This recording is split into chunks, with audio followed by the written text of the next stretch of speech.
चलिए आज का टॉपिक शुरू करते हैं। 3 महाद्वीपों में फैला हुआ साम्राज्य, इसमें देखेंगे हम लोग। ठीक है, हम लोग इसमें पढ़ने से पहले हम लोग इसमें मुख्यतः पढ़ेंगे दास। मुझे याद है मेरा जब उम्र रहा होगा 10-11 साल के आसपास, तो मैं रतनपुर में था। रतनपुर में काफ़ी बड़ा, छत्तीसगढ़ का काफ़ी बड़ा मेला लगता है पशुओं का।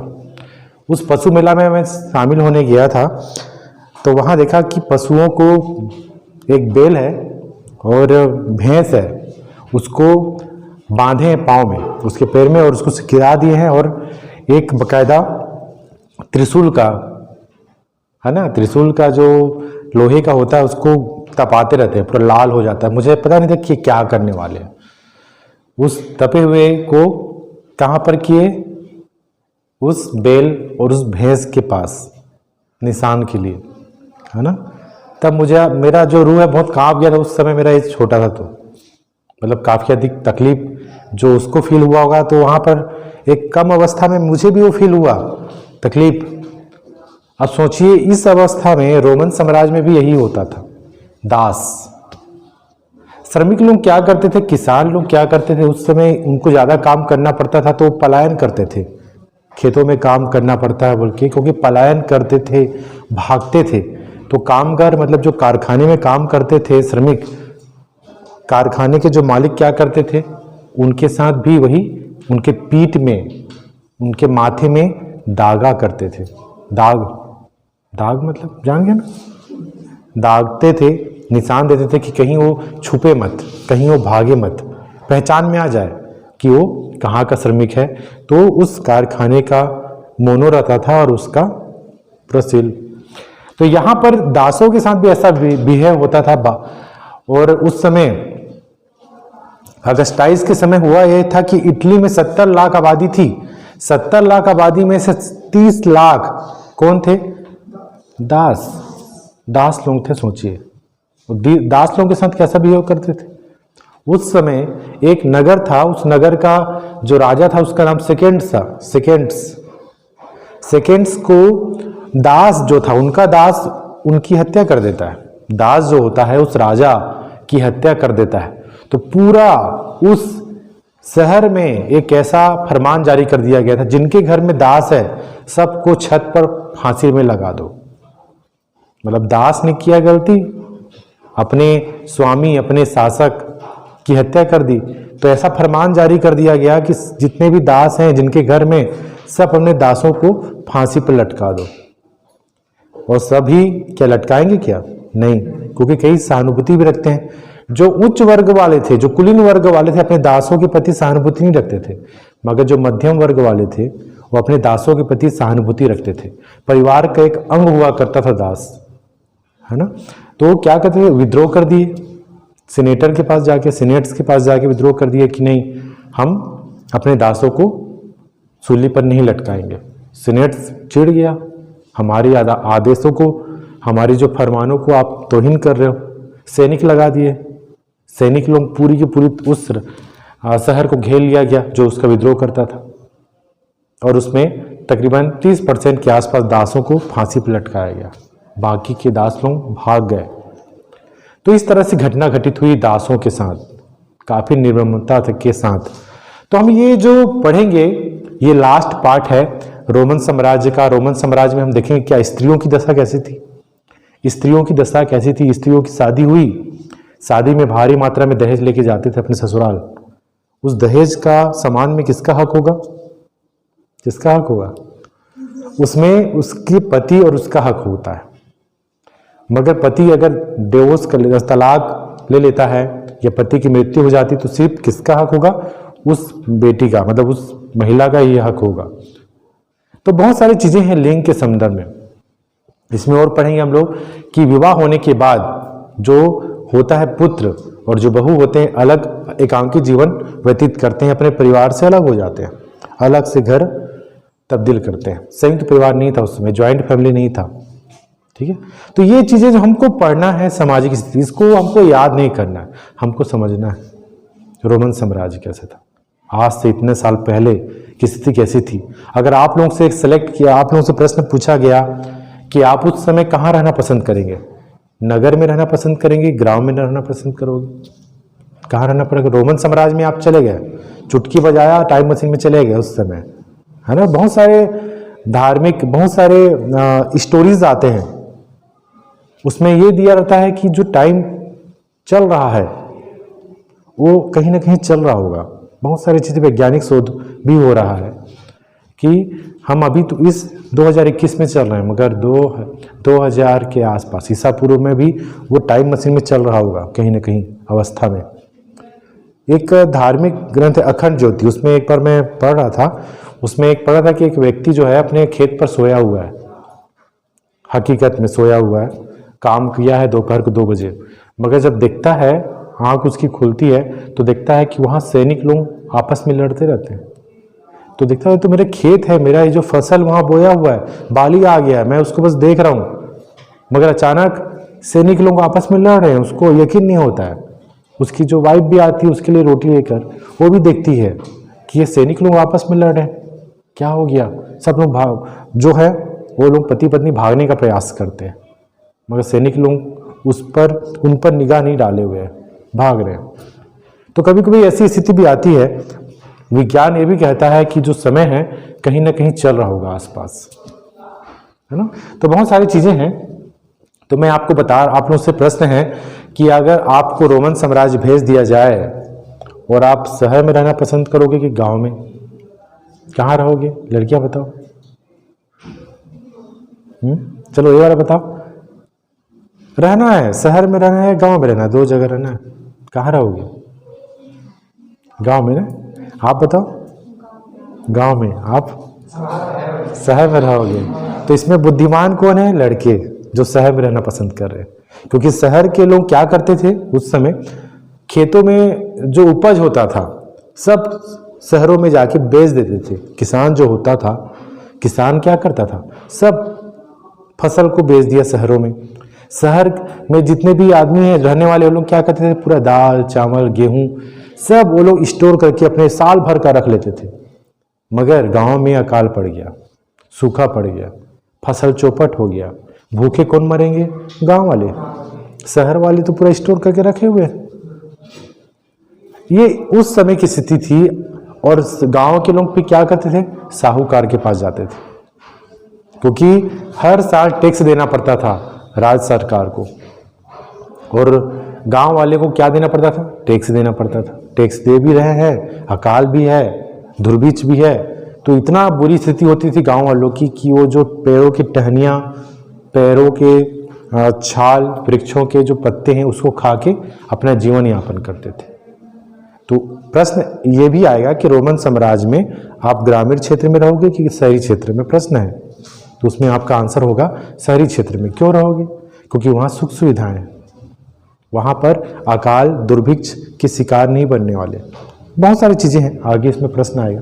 तो टॉपिक शुरू करते हैं। 3 महाद्वीपों में फैला हुआ साम्राज्य, हमने कल पढ़ा था रोमन साम्राज्य के बारे में किस प्रकार से था। आज का जो टॉपिक है वही है, मगर हम इसमें जानेंगे कि आखिर इसका निचोड़ को हम जानेंगे कि आखिर क्या था। 3री शताब्दी तक संकट, 3री शताब्दी का क्या संकट है, यहाँ पर टॉपिक है 3री शताब्दी का संकट। पहली और दूसरी में क्या हुआ? जो रोमन साम्राज्य था शांति, समृद्धि, विस्तार का प्रतीक था, क्योंकि उस समय जो था राज जो था उसमें शांति थी, शांति स्थापित था, गृह युद्ध नहीं होता था, समृद्ध था। उस समय सोने के सिक्के ढाले जाते थे। अभी सोने का भाव कितना चल रहा है? अभी 1 तोला मतलब कितने ग्राम होते हैं? लड़कियां बता। हाँ,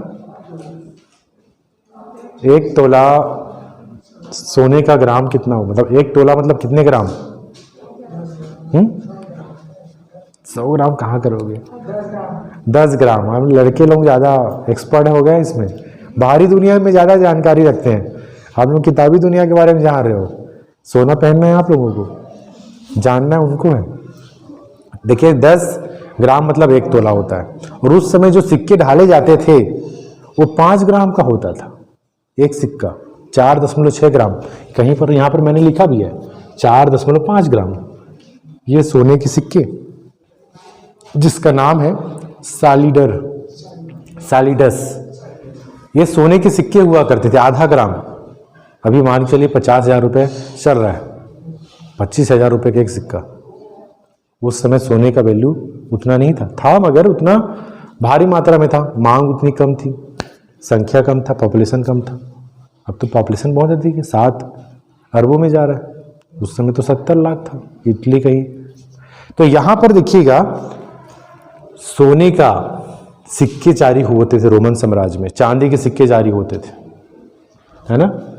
पहली दूसरी, अभी बहुत सारे हैं, है ना। अभी लग रहा है गांव में बेचारा सोना आ रहा है बेचने वाला, पॉलिश करके बेच देता है, मिक्स कर देता है, उनका तो काफ़ी मुनाफा होता है, वो ले लेते हैं, सोना आ गया ले लिए, विशेष प्रकार का तांबा का पॉलिश मार दिया, कुछ भी करता है, उसमें मात्रा ज़्यादा करता है। तो चलिए इसके बारे में जानकारी तो होना चाहिए, कितना तोला होना चाहिए, है ना, कितना आपका कैरेट होना चाहिए, 23 कैरेट 18 कैरेट क्या होता है। शुद्ध सोना कितने का होता है? 24 कैरेट का होता है। तो चलिए आप जानकारी रखते हैं। तो पहली दूसरी में क्या हुआ? शांति और समृद्धि विस्तार का प्रतीक था रोमन साम्राज्य, शांति था। जैसे इस क्लास में शांति लग रही है, शांति नाम की कोई लड़की तो नहीं है, नहीं है, तो मतलब पूरा ये क्लास काफ़ी शांत लग रहा है। पॉपुलेशन कम है, पॉपुलेशन ज़्यादा होगा, है ना, नियंत्रण करने में अनुशासन की थोड़ी कमी हो सकती है, मगर शायद ना हो। तो शांति समृद्धि और विस्तार का प्रतीक था पहली और दूसरी सदी में। तीसरी में क्या होता है?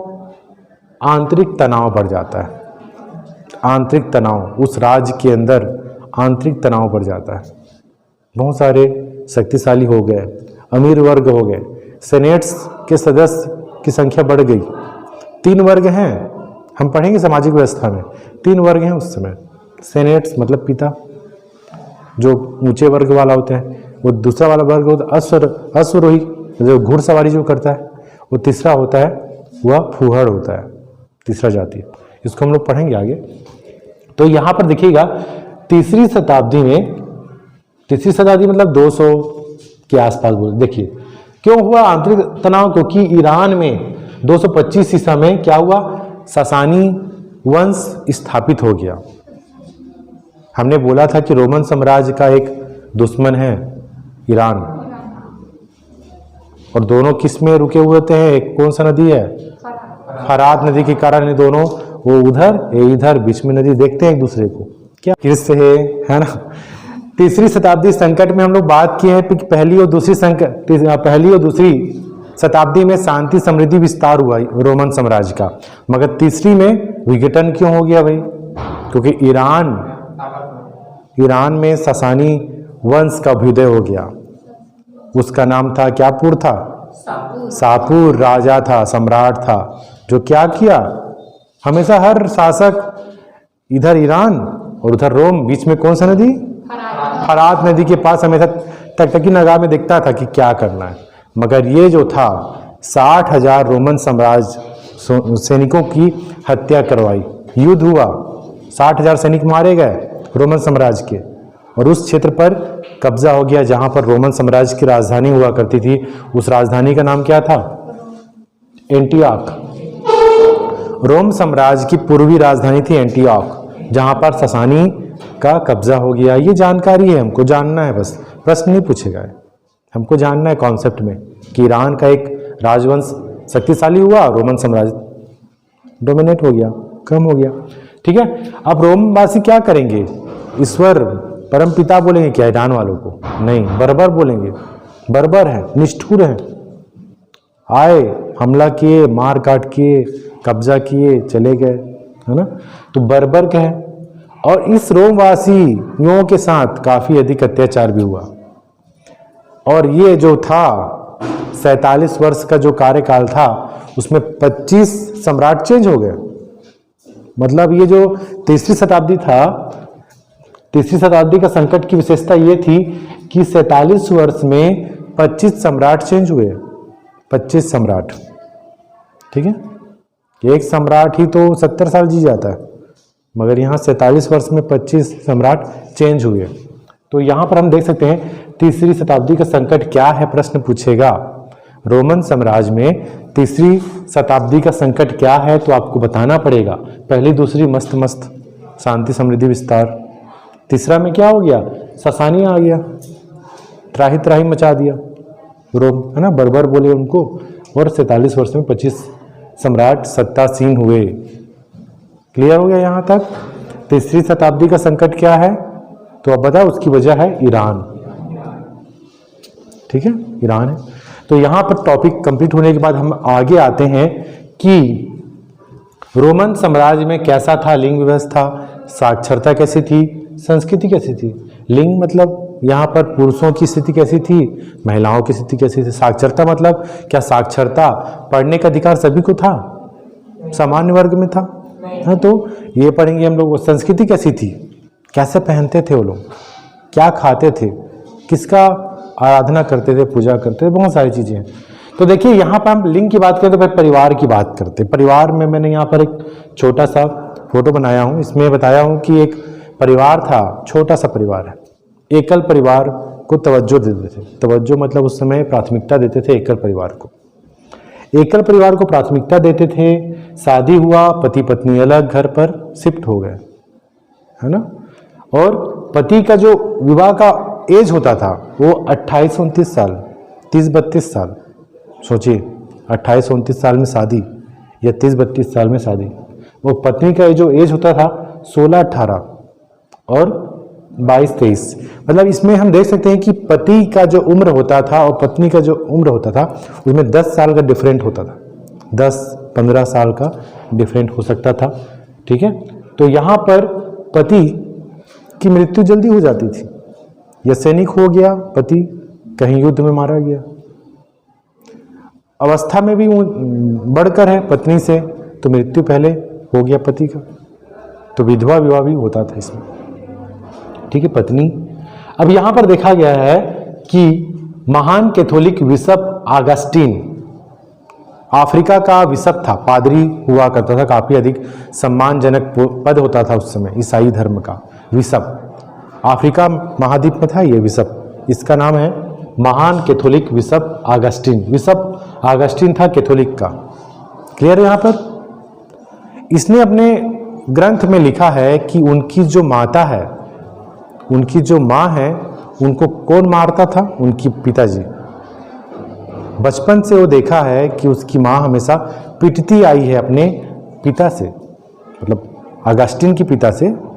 उसका जो पति है वो हमेशा अपनी पत्नी को मारता है और पूरा पीठ पर निशान है मार का।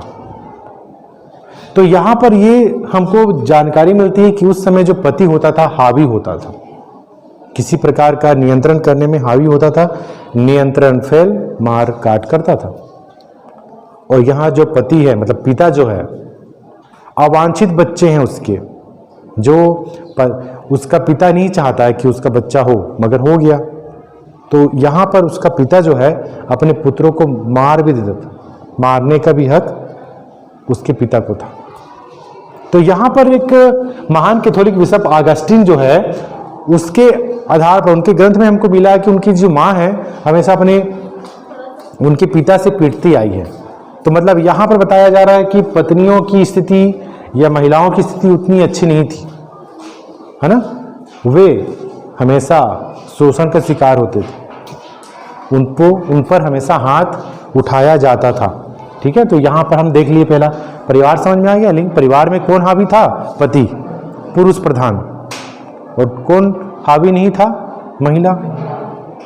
महिला अगर विरोध करती थी तो मार भी खाती थी। तो क्योंकि उसका उल्लेख कहाँ है, ये बिशप ऑगस्टीन का ग्रंथ में उसने अपनी माता के बारे में बताया है।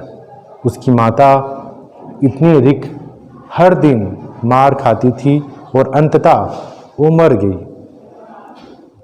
उस पन जो था हमेशा अपनी माँ को मार खाते हुए देखा है, और जब बड़ा होता है तो उसकी माँ खत्म हो जाती है और वो उसके 30 मन में रहती है और वो बिशप बन जाता है और समाज सेवा करता है। ये चीज़ें हैं परिवार का। साक्षरता का देखें, साक्षरता के बारे में हम कैसे जान पाएंगे। पेम्पायरस एक प्रकार का सरकंडे का पौधा है जो नील नदी के आसपास पाया जाता है। उस पौधे की विशेषता यह है कि उसके पत्ते जो हैं, उसमें पत्ते में लिखने वाला काम होता है ना। तो पेम्पायरस जो है इतने ज़्यादा मिले हैं इतने ज़्यादा मिले हैं, हमको उत्खनन में मिले हैं, तो इससे ये जानकारी होता है कि उस समय जो था साक्षरता था, समान स्तर पर था। अधिकारी, सैनिक या उच्च वर्ग वाले थे वो अधिक साक्षर थे, मगर आम जनता भी साक्षर था। उनको पढ़ने लिखने का, हिसाब किताब करने का क्या था, अंदाजा था। पढ़े तो नहीं थे वो लोग, मगर जानकारी थी। मेरे दादाजी उस समय के हिसाब से तीसरी पढ़े थे, उनका 82 साल की उम्र में स्वर्गवास हो गया, खत्म हो गया, है ना। वो तीसरी पढ़े थे, मगर उनको उर्दू आता था, बंगाली आता था, उड़िया आता था, हिंदी पढ़ते थे, संस्कृत पढ़ते थे। और हम अब तो यहाँ पर पोस्ट ग्रेजुएट भी हो गए। बंगाली बोले पढ़ने में दिक्कत, उड़िया बोले पढ़ने में दिक्कत, मगर वो तीसरी क्लास का विद्यार्थी रहे हैं और 70 साल की उम्र में अपने दोपहर में वो वाचन करते थे। बंगाली, उड़िया, संस्कृत, हिंदी फटाटे से पढ़ लेते, इंग्लिश को भी थोड़ा ट्राई करते थे। अब मेरा उस समय में मैं 12वीं पढ़ता था, मेरे पास आए किसी चीज़ का, मेडिसिन का लिस्ट लेके, डॉक्टर लिखा हुआ था, और मेरे को बोले बेटा ये क्या लिखा है। डॉक्टर उस समय क्या लिखा, मैं नहीं पता, तो मुझे बहुत गुस्सा आया वो कि क्या है, पढ़ नहीं पाता, 12वीं पढ़ रहा है यार। हाँ, तीसरी मेरे से कुछ बंगाली है, देख बता दूंगा मैं। तो मैं भी सोचा कि वाकई है ना, ऐसा फर्राटेदार जो डॉक्टर लिख रहा हो, डॉक्टर ही समझेगा। खग ही जाने खग की भाषा, हाँ, पक्षी ही समझ सकता है पक्षी क्या बोल रहा है, मेडिकल स्टोर वाला ही जानेगा डॉक्टर ने कौन सा लिस्ट लिखा।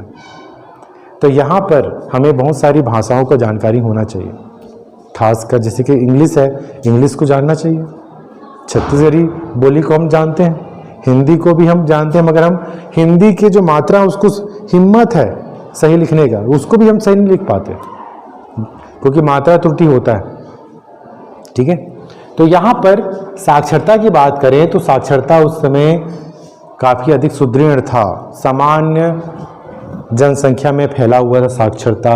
आगे बढ़ते हैं, सांस्कृतिक विविधता की बात करें। सांस्कृतिक विविधता में देखें, धार्मिक विविधता थी, बहुदेवाद जानते हो क्या होता है? बहुत सारे देवी देवताओं की आराधना करने वाले, धार्मिक बहुत सारे रीति रिवाज, सब में क्या था, विविधता था। विविधता मतलब समझ में आ रहा है? विविधता मतलब असमान, अलग अलग।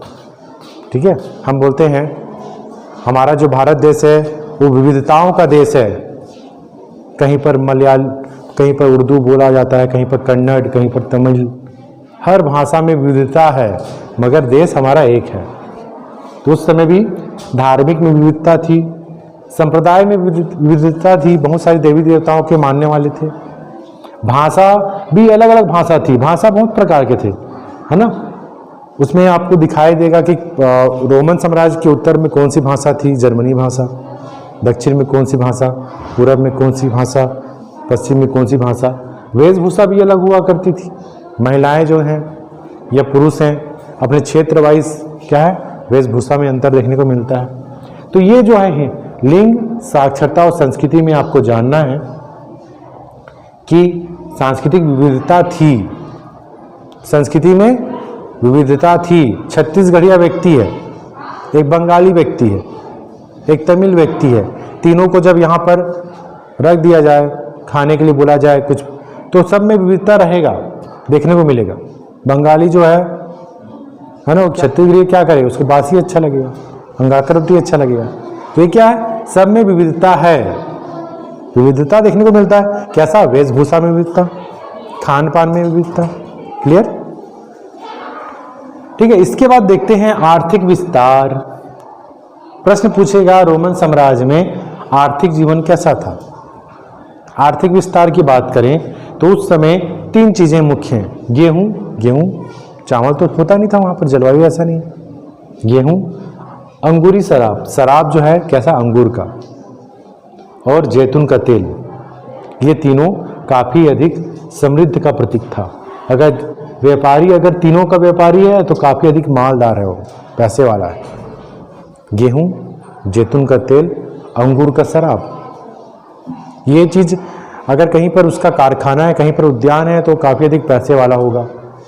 और यहाँ पर आपको, यहाँ पर जो कंटेनर दिख रहा है, कंटेनर, ये जो आपको मटका दिख रहा है, ये कंटेनर दिख रहा है, ये क्या है? इसमें जैतून का तेल को भरा जाता था, रखा जाता था सुरक्षित, और एक स्थान से दूसरे स्थान पहुंचाया जाता था, व्यापार किया जाता था। समझ में आ रहा है? ये कंटेनर है, मटका है। हमको बहुत सारे मटके मिले, कंटेनर मिले, जिसको क्या बोला गया है? एम्फोरा। प्रश्न पूछेगा एम्फोरा क्या है, तो आपको बताना पड़ेगा रोमन साम्राज्य में जैतून के तेल को जिस बड़े मटके में, कंटेनर में रखा जाता था, उसको एम्फोरा बोला जाता था। एम्फोरा का उपयोग कहाँ किया जाता था? एक स्थान से दूसरे स्थान ले जाने में। तेल को कैसे ले जाओगे? हाथ में पकड़ के। उस समय बड़े कंटेनर में, मटके में रखा जाता था, जिसको एम्फोरा कहते थे। क्या बोलते थे ये वाले? बताओ, चलो संगीता बताओ, क्या बोलते थे? हाँ, देख के बताओ क्या लिखा है यहाँ पर। एम्फोरा। क्लियर हो गया? चलो बोलो जोर से, एम्फोरा। एम्फोरा। एम्फोरा। मटके को फोड़ने के लिए बोला जा रहा है ना? एम्फोरा याद हो जाएगा। एम्फोरा मतलब होता है जहां पर जैतून के तेल को रखा जाता है, मटका या कंटेनर। बाद में एक पुरातत्ववेत्ता है जिसका नाम है हेनरी ड्रेसल। हेनरी ड्रेसल बोलो, हेनरी ड्रेसल। ड्रेस नहीं, ड्रेसल। हेनरी ड्रेसल, ये पुरातत्ववेत्ता है। इनको एक बड़ा क्षेत्र में क्या मिला? यही एम्फोरा। क्या मिला? एम्फोरा मिला, जिसको इन्होंने क्या बोला? इनके नाम पर पड़ गया ड्रेसल 20। प्रश्न पूछा है ड्रेसल 20 क्या है? उस समय इटली में जैतून का तेल फेमस था, महंगी थी, डिमांड ज्यादा थी। स्पेन के लोग क्या किए? जैतून की खेती किए, सस्ता हो गया, वहां भारी मात्रा में पैदावार हो रहा है स्पेन में, और स्पेन में जो कंटेनर है वहां से सप्लाई किया जा रहा है, यूरोपीय क्षेत्र में फैलाव हो गया। और पुरातत्ववेत्ता है हेनरी ड्रेसल, उनको उत्खनन में मिलता है बहुत सारा एम्फोरा, जिसका नाम उन्होंने, इनके नाम पर क्या हो गया? ड्रेसल 20। तो ये जो स्पेन का जैतून का तेल होता था, उसको बोला गया ड्रेसल 20। तो याद हो जाएगा, ड्रेसल 20 एक प्रकार का कंटेनर था, मटका था, एम्फोरा की तरह, जिस पर स्पेन का जैतून का तेल भरा होता था, और स्पेन का माल दूसरे देशों में सप्लाई होता था उस एम्फोरा के जरिए, जिसका पहचान किसने किया? हेनरी ड्रेसल ने। और हेनरी ड्रेसल के नाम पर, इसका नाम है हेनरी ड्रेसल, और इसके नाम पर ही उसका नाम ड्रेसल 20 कर दिया गया। एम्फोरा ना बोल के ड्रेसल 20 कर दिया। काम वही है, जैतून का तेल रखने का। क्लियर हुआ? ड्रेसल 20 क्या है? जैतून का तेल रखने का कंटेनर, एम्फोरा। क्लियर है ना? ले लीजिए। अभी लंच हो गया क्या? लंच हो गया, बाद में पढ़ें। तो देखिए यहां पर ऋतु प्रवास, चलिए आप लोग बोल रहे हैं मगर अधिकांश लोग सहमत नहीं होंगे। हाँ, इधर का तो कुछ है ही नहीं, जल्दी हो जाएगा। देखिएगा दूसरा प्रश्न पूछेगा ऋतु प्रवास। अगर हम लोग चरवाहे हैं, हम सभी के सभी पशुपालक हैं, उस समय के हमारे पास बहुत सारे पशु हैं, भेड़ बकरियां हैं, हम लोग क्या करेंगे? पशुओं को ले जाएंगे जहाँ पर घास भूमि है, वहाँ पर चराए। गर्मी आ गया, घास भूमि सूख गया, अब हमको कहीं दूर में दिख रहा है बसंत, वहाँ पर भी घास सूख गए हैं, हम क्या करेंगे? अब वहाँ से वहाँ ले गए अपने मवेशियों को। मतलब जो था ऋतु प्रवास, उसे कहते हैं, कौन करेगा? चरवाहा करेगा या यायावर घुमंतु जाति करेगा। इसमें क्या होगा? एक स्थान से दूसरे स्थान चारागाह की तलाश में, चारागाह की तलाश में क्या करेंगे? स्थान को परिवर्तित करेंगे। अपने साथ इसको कर रहे हैं, पशुओं को भी लेकर जा रहे हैं। चारा कौन खाएगा? पशु खाएगा कि इंसान खाएगा? पशु खाएगा ना भाई। तो पशुओं को हम लेकर जाएंगे, वहाँ चारा वो खाएंगे 3-4 महीने, फिर वहाँ पर ग्रीष्मकाल आ जाएगा, चारा समाप्त हो जाएगा, फिर जहाँ पर फिर से आ गया बसंत काल, जहाँ पर घास भूमि आ गया, हम फिर वहाँ ले गए। तो ऋतु प्रवास में क्या होता है, जो चरवाहे हो गए, यायावर हो गए, ये आते हैं ऋतु प्रवास में। प्रश्न पूछा जाता है एक ऋतु से दूसरे ऋतु, है ना, एक स्थान से दूसरे स्थान क्या कर रहा है, पलायन कर रहा है, ऋतु प्रवास में आ गया। और देखा गया कि इनके पास ये जा रहे हैं, मगर अपने जो घोड़े हैं, मवेशी हैं, उसके ऊपर क्या लटकाए हुए हैं, झोपड़ियां। किस तरह का है, किस तरह का, ओवन देखे हो आप लोग, केक बनाते हैं जिसमें ओवन,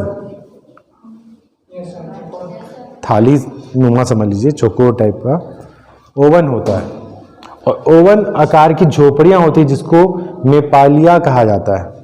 किसके पास होता है, ऋतु प्रवास लोग, जो इंसान लोग तो रहेंगे भाई अपने आवास में, उसको मेपालिया कहा जाता है। और जो ऋतु प्रवास में ही के अलावा हम देख लें कि ऊंचे ऊंचे जो पर्वतीय क्षेत्र हैं, ऊपर में जो व्यक्ति अपना गांव बसा लेता है, पर्वतीय क्षेत्र है, ऊपर में जो आवास रहता है उसको बोला गया है केस्टेला। ऊंचे पर्वत हैं, पर्वत के ऊपर में जो घर बसा हुआ है, छोटी सी बस्ती है या जो घर बसा हुआ है, उसको केस्टेला कहते हैं। ठीक है, केस्टेला क्या है, ऊंचे स्थानों में मनुष्यों के द्वारा बसाया हुआ छोटा बस्ती या घर, जिसको केस्टेला कहते हैं। मेपालिया क्या है, जो चरवाहे जाति जो हैं, एक स्थान से दूसरे स्थान ऋतु प्रवास करते हैं, अपने साथ आवास को भी लेके जाते हैं। आवास ओवन के आकार का झोपड़ी होता है जिसको मेपालिया कहते हैं। फंडी क्या है, फंडी जमींदारों को बोलते थे, जमींदारों का नाम था फंडी। ठीक है, तो ये जो है टॉपिक आज यहीं पर कर लेते हैं इसको। ठीक है, इसके बाद लंच के बाद इसको शुरू कर लेंगे, दास प्रथा। अब मिटलने का कोई दिक्कत नहीं है क्योंकि आसानी से मिटल जाएगा। पहले पन्नी लगा हुआ था इसकी में, पन्नी को निकाला गया, आसानी से निकल गया। तो ठीक है, ये टॉपिक हो गया। ये टॉपिक 20 मिनट का बचा है, इसको मैं लंच के बाद शुरू करता हूँ। ठीक है।